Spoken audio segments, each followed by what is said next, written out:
Sahara stones opposite തേക്ക് museum, Nilambur. അധികാരികളുടെ അനാസ്ഥ തുറന്നു കാണിക്കുന്നതാണ് കോട്ടയം മെഡിക്കൽ കോളേജിൽ കാലപ്പഴക്കം ചെന്ന കെട്ടിടം തകർന്നു വീണ് സ്ത്രീ മരിച്ച സംഭവം വെളിപ്പെടുത്തുന്നത്. പഴക്കം ചെന്ന കെട്ടിടങ്ങൾ യഥാസമയത്ത് പൊളിച്ചു നീക്കുകയോ അറ്റകുറ്റപ്പണികൾ നടത്തുകയോ ചെയ്യാത്തതാണ് ഇത്തരം അപകടങ്ങളിലേക്ക് വഴിവെക്കുന്നത്. നിലമ്പൂരിലുമുണ്ട് ഇത്തരം അപകട സാധ്യതയുള്ള ഒരു കെട്ടിടം. നഗരസഭയിലെ പഴയ ബസ് സ്റ്റാൻഡ് കെട്ടിടമാണ് കാലപ്പഴക്കത്താൽ പൊട്ടിപ്പൊളിഞ്ഞു തുടങ്ങിയിരിക്കുന്നത്. അറ്റകുറ്റപ്പണികൾ നടത്തി അപകട സാധ്യത ഒഴിവാക്കണമെന്ന് കെട്ടിടത്തിൽ പ്രവർത്തിക്കുന്ന വ്യാപാരികൾ നിരന്തരം ആവശ്യപ്പെട്ടിട്ടും ഇതുവരെ അധികൃതർ ഇക്കാര്യത്തിൽ തിരിഞ്ഞു നോക്കിയിട്ടില്ല.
അന്തർ സംസ്ഥാന പാതയോരത്ത് സ്ഥിതി ചെയ്യുന്ന നഗരസഭയുടെ പഴയ ബസ് സ്റ്റാൻഡ് കെട്ടിടത്തിൻ്റെ ഇന്നത്തെ അവസ്ഥയാണിത്.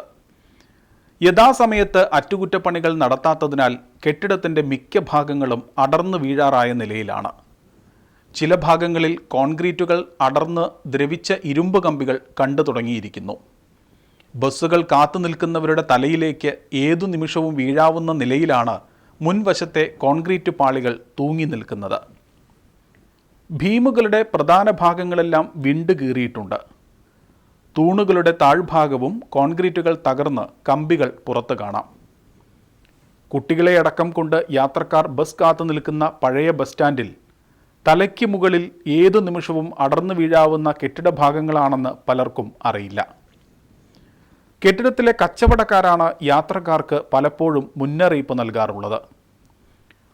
കോൺക്രീറ്റുകൾ അടർന്നു വീണ് മിക്കപ്പോഴും തലനാരിഴയ്ക്കാണ് അപകടങ്ങൾ ഒഴിവാകുന്നതെന്ന് വ്യാപാരികൾ പറയുന്നു. മാത്രമാണ് യാത്രക്കാർക്ക് ആശയം. മഴത്തായാലും കയറി നിൽക്കാനൊക്കെ, പക്ഷേ ഇവിടെ ഈ സൈഡ് അരികെല്ലാം പൊട്ടിപ്പൊളിഞ്ഞുകൊണ്ടിരിക്കുകയാണ്. എപ്പോഴാണ് ആളുകളുടെ തലയ്ക്ക് വീഴാന്നറിയില്ല. ഈ അപകടം സംഭവിച്ചിട്ട് നമുക്ക് പറഞ്ഞിട്ട് കാര്യമില്ല. അതിന് മുമ്പ് തന്നെ ക്ലിയർ ആക്കാൻ പല പ്രാവശ്യം മുനിസിപ്പാലിറ്റിയിലൊക്കെ പോയിട്ട് നമ്മൾ പരാതി പറഞ്ഞിട്ടുള്ളതാണ്. പക്ഷേ യാതൊരു നടപടി എടുക്കുന്നതിലാണ് സത്യം. നമ്മൾ പരാതി കൊടുത്ത കേസ്മാർട്ട് ആപ്പിൽ പോയി നോക്കിയാൽ അത് മുന്നോട്ട് കാണിച്ച് ലാസ്റ്റ് ഫയൽ ക്ലോസ് ചെയ്യാന്നല്ലാതെ വേറെ യാതൊരു ആക്ഷനോടെ നടക്കുന്നില്ല. ആ നിൽക്കനെ കാണാൻ ഈ തിണ്ടുകൾ മൊത്തം അവിടെ മുകളിൽ എരിഞ്ഞു പൊളിഞ്ഞ് കണ്ടുകൊണ്ടിരിക്കുക. അപ്പോൾ അതൊന്ന് ക്ലിയർ ആക്കുന്നതിന് ചെറിയൊരു എമൗണ്ട് വരുന്നുള്ളൂ. ഇവിടുന്ന് ആളുകളുടെ വാടകേൻ്റെ പകുതി പോലും, ഒരു മാസത്തെ പകുതി വാടക പോലും അവിടെ ചിലവാക്കേണ്ട ആവശ്യം. പക്ഷേ അതിന് നടപടി എന്നതിലാണ് സത്യം. ശോച്യാവസ്ഥ പരിഹരിക്കണമെന്നാവശ്യപ്പെട്ട് നഗരസഭയിൽ പരാതിയായും നേരിട്ടും അറിയിച്ചിട്ടും യാതൊരുവിധ നടപടിയുമില്ലെന്നും വ്യാപാരികൾ കുറ്റപ്പെടുത്തുന്നു. നഗരസഭയിലെ ലൈബ്രറി, സീനിയർ സിറ്റിസൺസിൻ്റെ പകൽ വീട്, മിനി ഹാൾ എന്നിവയെല്ലാം പ്രവർത്തിക്കുന്ന കെട്ടിടത്തിലെ ശുചിമുറികളുടെ അവസ്ഥയും ഇങ്ങനെയാണ്. ശുചിമുറികളുടെ ശോച്യാവസ്ഥ വ്യാപാരികൾക്കും പ്രയാസകരമാണ്. നമ്മൾ മുനിസിപ്പാലിറ്റിയിലോട് പലവട്ടം പറഞ്ഞു വെള്ളത്തിൻ്റെ പ്രശ്നം, വെള്ളം അതിനുള്ളിലേക്ക് ഒന്നായിട്ട് കയറുന്നത്. അതിന് മുകളിൽ നിന്നൊരു പാർട്ടി പൊട്ടിയ പ്രശ്നം, ചെറിയൊരു പ്രശ്നമാണ്, ചെറിയ പൈസയിലേ വരും. പക്ഷെ അതുപോലും അവർ ചെയ്തു തരുന്നില്ല. ഒന്ന് വന്ന് നോക്കുകൂടി അവർ ചെയ്യുന്നില്ല. ഞങ്ങളൊക്കെ പീടികയിലൊക്കെ വെള്ളം കയറിയിട്ട് ഞങ്ങൾ 3 തവണ പോയി. കെട്ടിടത്തിലെ കടമുറികളുടെ വാടക ഇനത്തിൽ പ്രതിമാസം ലക്ഷങ്ങൾ നഗരസഭയ്ക്ക് ലഭിക്കുന്നുണ്ട്. അതിൻ്റെ ഒരു ഭാഗം നീക്കിവെച്ചെങ്കിലും ശോച്യാവസ്ഥ പരിഹരിക്കണമെന്നതാണ് വ്യാപാരികളുടെ ആവശ്യം. പഴകി ദ്രവിച്ച കോൺക്രീറ്റ് ഭാഗങ്ങൾ അടർന്നു വീണ് യാത്രക്കാർക്ക് അപകടങ്ങൾ സംഭവിക്കുന്നതിന് മുൻപ് നഗരസഭ വിഷയത്തിൽ അടിയന്തര നടപടികൾ സ്വീകരിക്കണമെന്നതാണ് ആവശ്യം.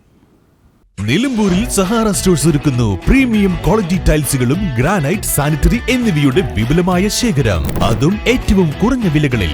വീടെന്ന സ്വപ്നം യാഥാർത്ഥ്യമാക്കാൻ ടൈൽസുകളും മറ്റും തവണ വ്യവസ്ഥയിലും ലഭ്യമാണ്. ഇനി ഒന്നിച്ചെടുക്കുമ്പോൾ ഒരുമിച്ചടക്കേണ്ട. കൂടുതൽ വിവരങ്ങൾക്കും മറ്റും ബന്ധപ്പെടുക 7592060888 7593060088. സഹാറ സ്റ്റോൺസ്, ഓപ്പോസിറ്റ് തേക്ക് മ്യൂസിയം, നിലമ്പൂർ.